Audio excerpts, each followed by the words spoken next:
family members of Israelis held hostage the Gaza Strip stormed a parliamentary meeting in Jerusalem to demand the Israeli government do more to bring back their loved ones. As fighting Khan Younis reaches unprecedented levels, relatives of about 20 people captured by the Palestinian militant group in the October 7 attack closed a Knesset Finance Committee meeting on Monday with chants of release them now.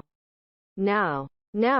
A woman whose 3 family members had been kidnapped by Hamas shouted, "I would like to bring back only one of them, a third of them, alive." Other protesters carried banners reading, "You will not sit here while they die there."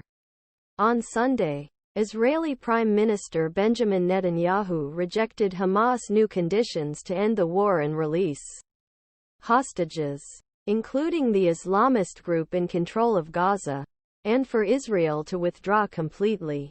In response, a Hamas official in Qatar said Netanyahu's refusal to halt the military offensive in Gaza meant the captives have no chance of returning.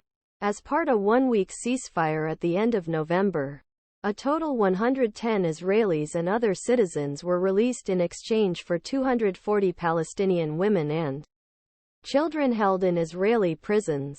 Since then, many attempts for a ceasefire have failed.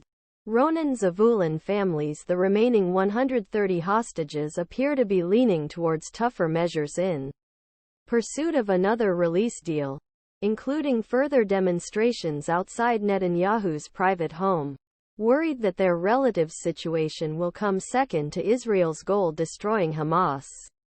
Last week, Israeli Defense Forces admission that 3 hostages whose bodies were found Jabaliya region in December may have been killed. An airstrike on Hamas tunnel also increased fears of their relatives.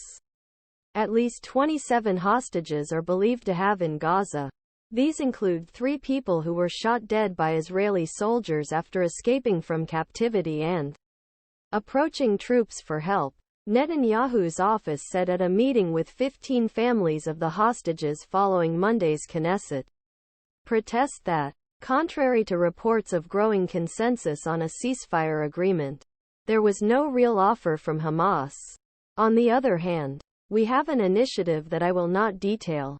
An injured child was taken to Nasser hospital in Khan Younis, Gaza. On Monday, Muhammed DahmanAP Israel's almost 4-month offensive in Gaza accelerated last week in southern Gaza's largest city, Khan Younis.